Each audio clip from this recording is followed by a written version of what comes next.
बहुत बार आपने एक चीज नोटिस करी होगी कि दो अलग अलग सेट ऑफ स्टूडेंट्स अगर उनको सेम सर्कमस्टेंसेज में पुट कर दिया जाए, इन अदर वर्ड्स उनको सेम क्लासेस दिलवा दी जाए, सेम फैकल्टी उनको पढ़ा रहे हैं, फैमिली बैकग्राउंड भी सेम है, same set of motivation guidance सब कुछ सेम है, फिर भी कई बार आप देखते हो उनका रिजल्ट बिल्कुल उल्टा होता है। एक सेट ऑफ स्टूडेंट्स उसके उसी सेम रिसोर्सेज के साथ, उसी सेम बैकग्राउंड के साथ रैंक लेकर दिखाते हैं, पहले अटेम्प्ट में क्लियर करके दिखाते हैं, और दूसरे सेट ऑफ स्टूडेंट्स उनको बार बार वही सेम सेट ऑफ चीजें प्रोवाइड की जाएं तो भी उनका क्लियर भी नहीं हो पा रहा होता सीए एग्जाम्स। तो आज हम इस वीडियो में डिस्कस करने वाले हैं कि वो कौन से फैक्टर्स हैं, वो कौन सी चीजें हैं जो एक टिपिकल रैंक होल्डर को या टिपिकल स्टूडेंट जो पहले अटेम्प्ट में अपने सारे स्टेजेस को क्लियर करके निकलता है उसको सेपरेट कर देता है विद द स्टूडेंट जो क्लियर नहीं कर पा रहे। वो छोटी छोटी चीजें हैं बहुत, मैं जो डिस्कस करने वाला हूं, बट इनका इंपैक्ट बहुत ही पावरफुल होता है। इस वीडियो के अंदर मैं जो भी चीजें बताऊंगा वो बेस्ड ऑन पर्सनल एक्सपीरियंस बताऊंगा, तो हो सकता है आपके दिमाग में कुछ और चीजें हो। अगर आपके दिमाग में कोई और पॉइंट्स आते हैं तो आप मुझे कमेंट सेक्शन में जरूर बता सकते हैं। I would encourage a healthy discussion in the comment section. मेरी पर्सनल ऑब्जर्वेशन के अंदर वो कौन कौन से फैक्टर्स हैं जो मेरे हिसाब से डिफर करते हैं एक रैंक होल्डर में और एक नॉर्मल स्टूडेंट में। सबसे पहली और सबसे इंपॉर्टेंट चीज मेरे हिसाब से है ये वाली, सेल्फ स्टडी। एक टिपिकल रिक्वायरमेंट अगर मैं बात करूं आज की डेट में, अगर आपको बढ़िया क्लियर करना है पहले अटेम्प्ट में, ये चीज मस्ट है। ये मैटर नहीं करता आपने क्लासेस कहां से ले ली हैं, कौन से फैकल्टी से ली हैं, आपने जो मर्जी किया है, अगर आप ढंग से रिवीजन नहीं कर रहे हो, और रिवीजन का मतलब ये नहीं है कि आप सिर्फ और सिर्फ रिवीजन वीडियोस देख रहे हो, सिर्फ और सिर्फ बार बार वो ऑडियो क्लिप सुने जा रहे हो, उसको अगर आप रिवीजन कह रहे हो तो लेट मी टेल यू आप बहुत बड़ी गलती कर रहे हो। इनफैक्ट मैं आपको बताऊं, मैंने आपसे आज से बहुत साल पहले सीए नहीं करी, मुझे सीए बने 7-8 साल ही हुए हैं। अगर मैं सिर्फ अपना आज से 8-10 साल पीछे ले जाऊं ना, ना तो ये यूट्यूब वीडियोस हुआ करती था, ना कोई वॉइस क्लिप्स, ना कोई टेलीग्राम नाम की बला हमारी जिंदगी में थी। यूट्यूब होता था बट एंटरटेनमेंट के लिए होता था, उसको मैंने तो कभी यूज नहीं किया था इस पर्पस के लिए। अब आज की डेट में आपके पास सारे रिसोर्सेज हैं, which of course is a very good thing for you, but it is of late मैं देख रहा हूं इससे कहीं ना कहीं ये हैबिट बिल्कुल खत्म ही होती जा रही है स्टूडेंट की, सेल्फ स्टडी की। और क्योंकि ये सेल्फ स्टडी की हैबिट खत्म होती जा रही है, you see a category of students जो बार बार एग्जाम में बैठने जाते हैं सिर्फ और सिर्फ रिवीजन वीडियो के कंटेक्स्ट में। सिर्फ उनको बार बार उसी टीचर को या किसी और टीचर का चेहरा दिखा दो, वो बोलते रहेंगे, वो सुनते रहेंगे, और उनको लगता है यही पढ़ाई करना है। Let me tell you my dear, ये पढ़ाई करना नहीं है। अगर आपको लगता है कि आप बार बार वही सेट ऑफ वीडियोस या किसी और फैकल्टी की वीडियो सुन के चले जाओगे, होता क्या, बच्चा अगर फेल होता है ना, वो कहता है शायद इस टीचर की वीडियो मेरे को पसंद नहीं आई, वो अगला चैनल ज्वाइन कर लेता है, वो उस चैनल को अगली बार सुन के जाता है। जहां पास हो गया वो कहता है बस यही मेरा भगवान है। लेट मी टेल यू, आप बिना सेल्फ स्टडी के किसी भी पर्सन को टॉप करते हुए नहीं देखोगे। ये मेरा पर्सनल ऑब्जर्वेशन है बेस्ड ऑन मेरे जितने भी रैंक होल्डर से इंटरेक्शन हुई है। Self study is a must, चाहे वो फाउंडेशन के लेवल पे 2 महीने की बहुत होती है, इंटर के लेवल पे मैं बात करूं तो एटलीस्ट 2-3 रिवीजन करने के लिए 2 से 3 महीने लग जाते हैं, फाइनल के लेवल पे उससे भी ज्यादा लग जाता है। टाइम ऑफ रिवीजन अलग चीज है, मगर सेल्फ स्टडी बहुत बहुत बहुत जरूरी है। आपको समय बिताना पड़ेगा अपनी किताबों के साथ। अगर आपको लगता है कोई शॉर्टकट तरीका है, लेट मी टेल यू बेटा, ये सीए कोर्स है, इसमें कोई शॉर्टकट तरीका नहीं है। अगर आप कहो कि नहीं सर मैं तो अपनी फाउंडेशन पे इंटर के लेवल पर क्लियर कर गया था, फलाना सब्जेक्ट मैंने सिर्फ और सिर्फ रिवीजन, किताब को हाथ भी नहीं लगाया, मैंने तो सिर्फ और सिर्फ वो नोट्स पढ़ लिए थे, वो फ्लो चार्ट पढ़ लिए थे, तो भाई वो तुक्का लग गया होगा। This is not the way कि आप एक कोई भी सब्जेक्ट सीए का क्लियर कर सकते हो based only and only without self study किए बिना। तो एक चीज इसको ध्यान रखना। अगली चीज, have fixed notes and study material.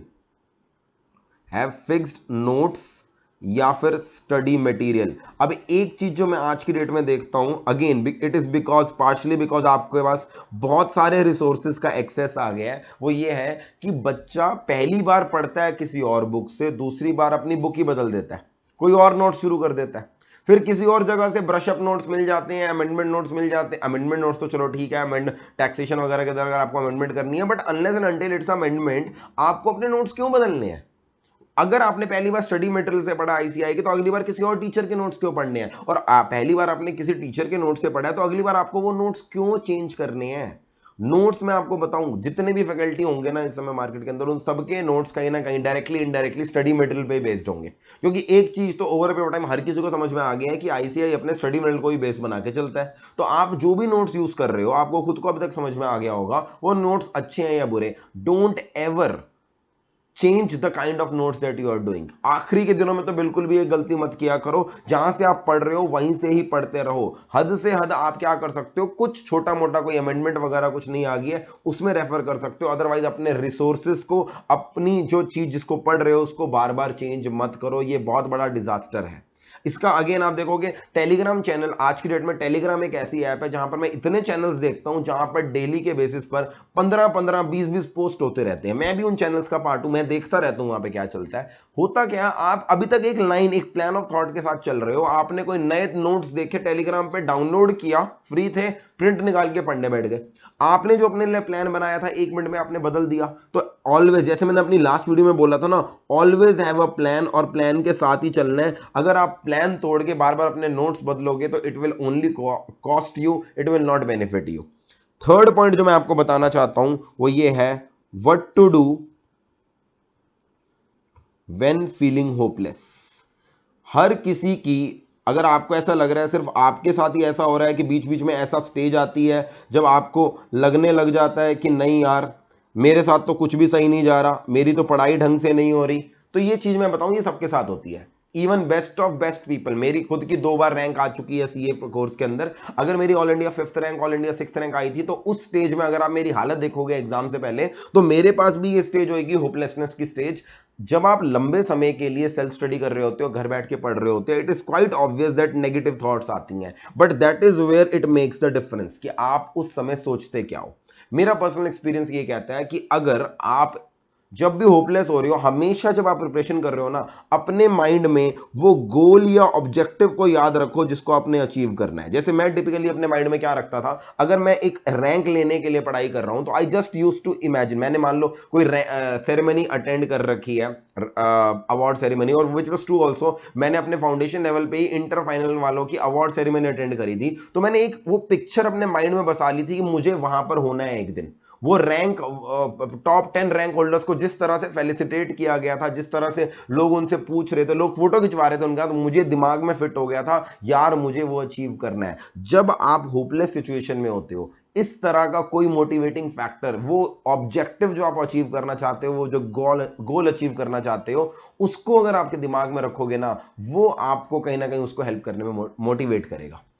आप दुनिया जहां की मोटिवेशन वीडियोस देख सकते हो, मगर लेट मी टेल यू, जो बेस्ट फॉर्म ऑफ मोटिवेशन होती है वो होती है इंटरनल मोटिवेशन, जब अंदर से आएगा। और अंदर से आने के लिए बहुत जरूरी है कि आपके दिमाग में एक विजन होना चाहिए, मैं अचीव क्या करना चाहता हूं। Now let me clarify this, मैं ये नहीं कह रहा कि दिन में बैठे बैठे डे ड्रीमिंग करो, सोचो बैठ के अगर मैं रैंक होल्डर बन गया तो क्या होगा। डे ड्रीमिंग नहीं करनी है आपको, एक आपने एक ऑब्जेक्टिव या गोल डिसाइड कर लिया और आपके पास उसके लिए पूरा एक डिटेल्ड पाथ है, आपने सोच रखा है कि मुझे कहां पर पहुंचना है। मगर आप अपने ऑब्जेक्टिव को अगर बार बार याद करते रहोगे तो आपका माइंड फोकस्ड रहेगा और वो अपने आप में एक सोर्स ऑफ मोटिवेशन होगा।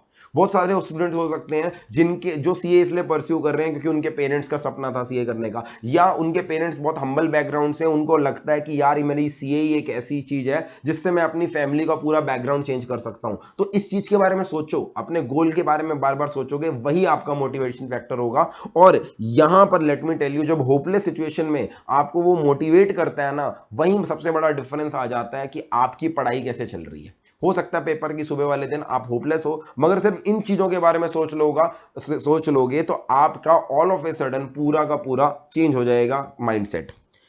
लास्ट पॉइंट जो मैं डिस्कस करना चाहता हूं वो है circle of friends. Circle of friends ये भी बहुत मैटर करता है कि इन रिस्पेक्ट ऑफ आपके मार्क्स कितने आने वाले, कैसे आने वाले हैं। अगर आप एक ऐसे सर्कल ऑफ फ्रेंड्स में हो जो खुद ही, जिनका कोई ऑब्जेक्टिव नहीं है, जो खुद ही आपको डिस्ट्रैक्ट कर रहे हैं, तो let me tell you they are of no use. मैं आपको एक सिंपल सी बात बता दूं, जब आप कुछ अचीव कर जाओगे ना, क्रेडिट लेने वाले, आप ये बोलने वाले कि देखो जी हम इसके साथ खड़े थे, बहुत आएंगे, बट जब आप फेल हो जाओगे ना, वही सर्कल ऑफ फ्रेंड्स ऐसा होगा जिससे आपको शर्म आएगी। वही सर्कल ऑफ फ्रेंड्स होगा जिसको देखकर आप, जिसके बारे में सोचकर आप डिप्रेशन में आ जाते हो रिजल्ट के अगले दिन कि यार मैं कैसे मुंह दिखाऊंगा। अगर उन दोस्तों के सामने मुंह दिखाने से डर लगता है तो उनको साथ में लेके चल ही क्यों रहे हो। Don't have that circle of friends जो आपको पढ़ाई से डिस्ट्रैक्ट करें। अगर मैं तो सिंपल सी बात हूं, जब मैं अपनी पढ़ाई करता था ना, मैं सिर्फ 1 या 2 दोस्त से ही बात करा करता था, वो भी डेली बेसिस पे नहीं। ऐसा नहीं है कि मेरा पढ़ाई करते समय बीच में ब्रेक का समय है, मैंने अपने दोस्त को फोन लगा लिया, हाँ भाई कितना हो गया तेरा। This is the worst thing that you can do. और अगर वो पर्टिकुलर दोस्त जिसके साथ आप हैंग आउट करते हो वो पर्टिकुलर केस में वो आपको उल्टा ज्यादा पढ़ने की जगह कहता है क्या पढ़ा है भाई पढ़ाई करके, क्या करेगा इतनी पढ़ाई करके, अगर ऐसी बातें कर रहा है, अगर वो आपको डीमोटिवेट कर रहा है, तो लेट मी टेल यू आप एक एक करके ना पास होने से दूर होते जा रहे हो। With every single minute that you are spending with that person you are getting away from your goal. तो ये चार छोटी मोटी चीजें हैं। सेम सेट ऑफ चीजों को भी अगर आप सेम सेट ऑफ रिसोर्सेज में भी दो स्टूडेंट काम करेंगे, ये चार चीजें रिजल्ट पे बहुत बड़ा इंपैक्ट डाल सकती हैं। इन चारों चीजों को ध्यान रखना। ज्यादा दिन नहीं रहेगी एग्जाम के लिए। स्टे मोटिवेटेड, स्टे फोकस्ड, पढ़ाई करते रहो। All the very best.